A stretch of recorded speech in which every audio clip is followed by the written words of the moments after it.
Today we're gonna look at Real Madrid and talk about all the losses he has had against most big clubs in the Europe today, this season.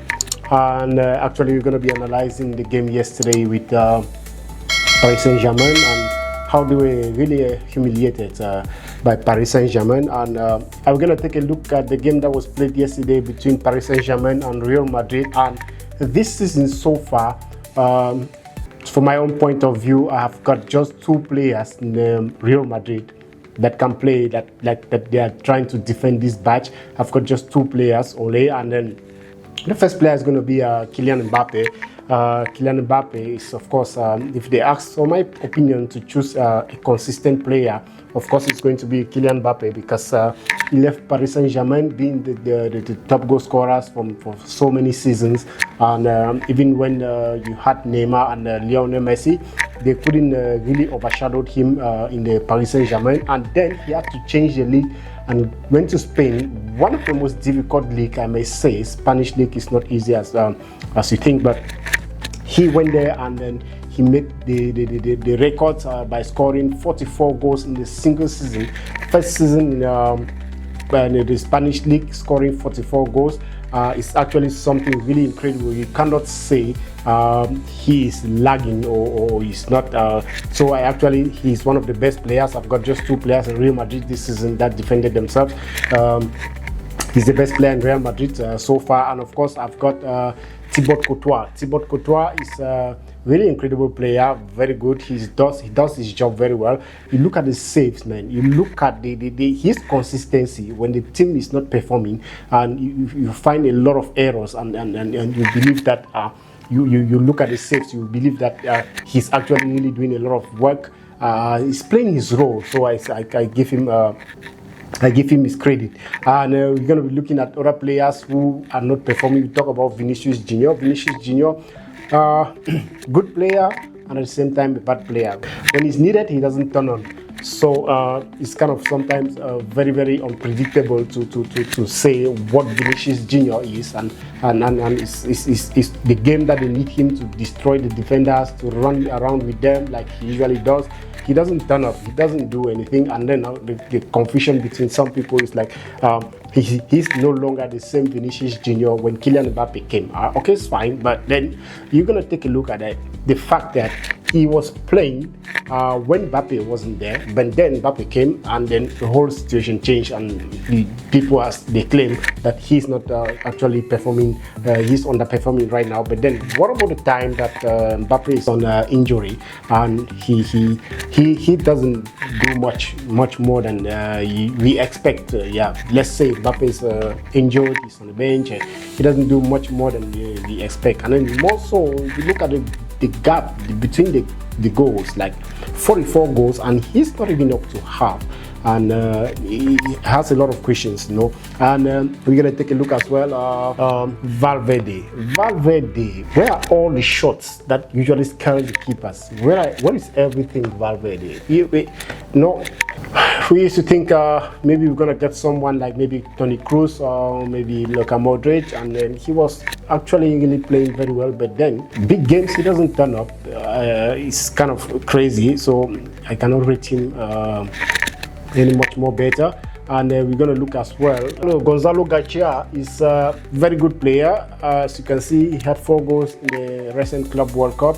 And this guy was like, people were thinking that this guy can keep Kylian Mbappe on the bench, but it was just for I don't know, but when it comes to when we needed him, when it comes to when the Madrid fans needed him, he was sleeping. He was simply sleeping. And so this is how you're gonna test to know a real footballer, a real striker. You're gonna know who or what you signed for. Yeah. So he was just scoring goals, and then people were very so excited, and like, so we found something. I'm not saying he's not gonna maybe turn up tomorrow or whatever, but then all the 4 goals scored, and then he came to the real game, and he was nowhere to be found. So this is what is killing Madrid, and really needs improvement on this side. You need consistency to be able to. So you can't say you've got something really great that you're gonna keep Mbappe on the bench and all whatnot.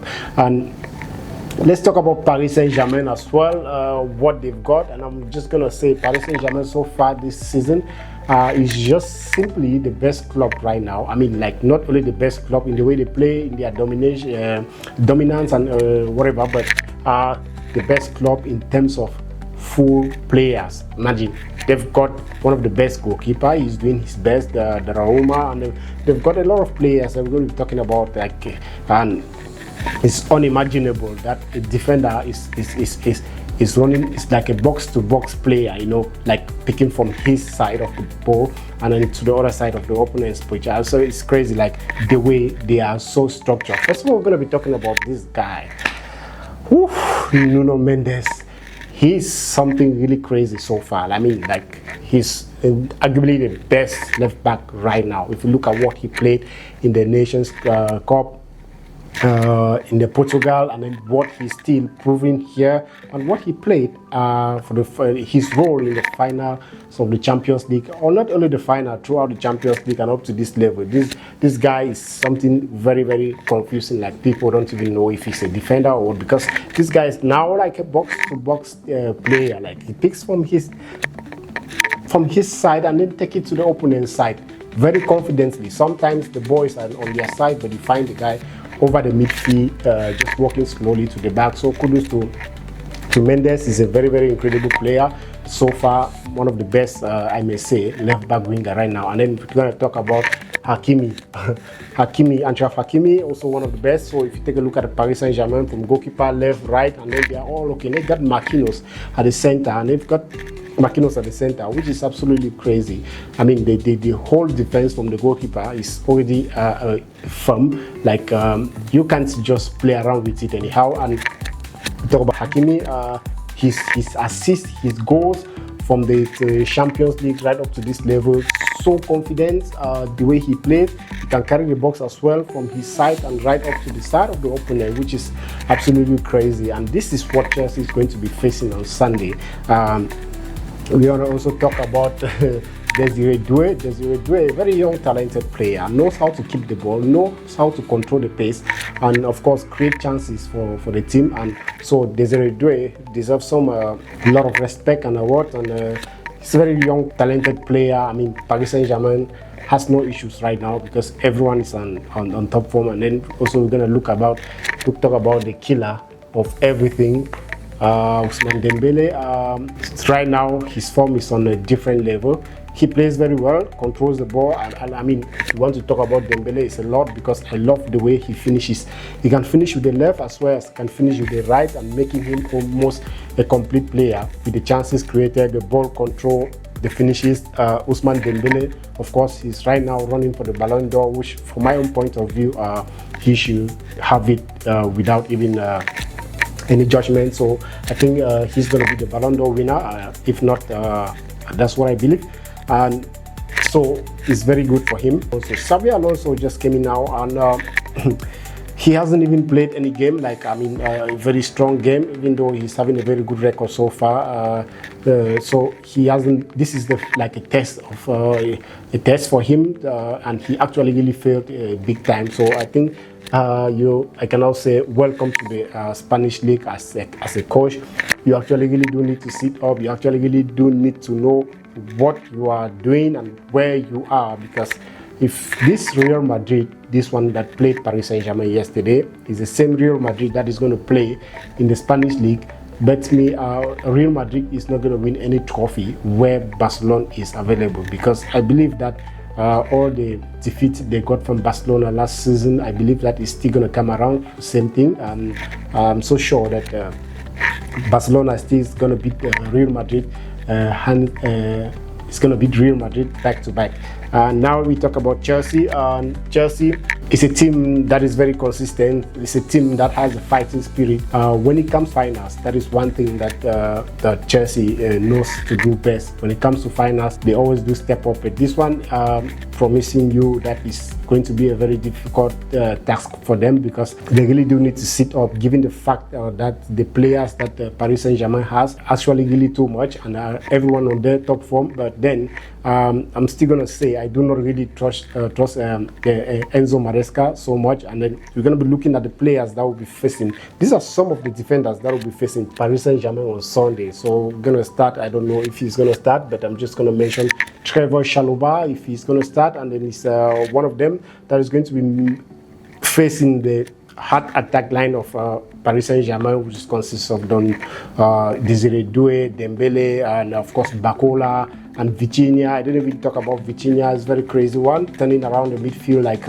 nothing. But this is what they are going to face on Sunday. And also we got Levi Kowi, and he's a good defender. I think maybe a collabo with him. Collabo with Levi Kowi, Chalobah, and then James and Makukurela might help, and or maybe Malo Gusto. But I think Levi Kowi, to my own point of view, may start with Tosin or one of them like that. And then we're gonna get the next player, which is of course the captain, Rhys James. Not so consistent because of injuries, and yeah, but I believe that the captain should start on Sunday because he also deserves to bring in this experience they've had in the last Champions League they won. So I believe that, of course, Rhys James is going to be starting and is on Sunday against Paris Saint-Germain. And we've got Marco Correa, very good, incredible, played very well for Spain, and of course now it's Chelsea, and so we expect him to do a lot. And I'm believing that on Sunday, of course, they're going to put in their best and see what is going to happen. So these are the four defenders I'm predicting that are going to be facing Paris Saint-Germain on Sunday. And of course, we are coming now to the midfield, and I will come into the midfield where we've got Moises Caicedo, a very, very good defender, defensive midfielder. A very good defensive midfielder for Chelsea. He's actually doing a lot, helping the club. I mean, see the way he plays and everything. Actually, he got a lot to offer on Sunday, and hopefully we're going to see from them alongside Enzo Fernandez. I think Enzo Fernandez is going to be playing with Moises Caicedo. Enzo Fernandez is going to be playing with Moises Caicedo at the central midfield, and so this is just. And then we're going to talk about João Pedro. João Pedro as well expected to start over Jackson or over Liam Delap. He has done incredibly very well in his last game. The way he kept the ball, his position, his finishes. I think João Pedro should start for Chelsea, and of course Cole Palmer, one of the key players of Chelsea. I believe he can actually really do something great to help the team forward. I'm going to be talking about Enzo Maresca. And so far, a lot of people, they so much believe in Enzo Maresca, but for me, at this point, I'm still not really that 100% sure because of his inconsistency of lineups and everything. You find him sometimes trying to pull Rhys James from the defense line to play in the midfield and all whatnot when the players are not on injuries and all these things. And then the next game he's going to change the plan and he'll do whatever he likes, but still I do not really have that 100% confidence with this Enzo Maresca. But let's see what's going to happen on Sunday. And if you are just new here, can you please subscribe to our channel and give us a like, and then tap the notification bell so whenever we drop latest transfer news or what is happening around the world as far as football is concerned, we're going to inform you, and we're going to let you know what is happening, keep you updated.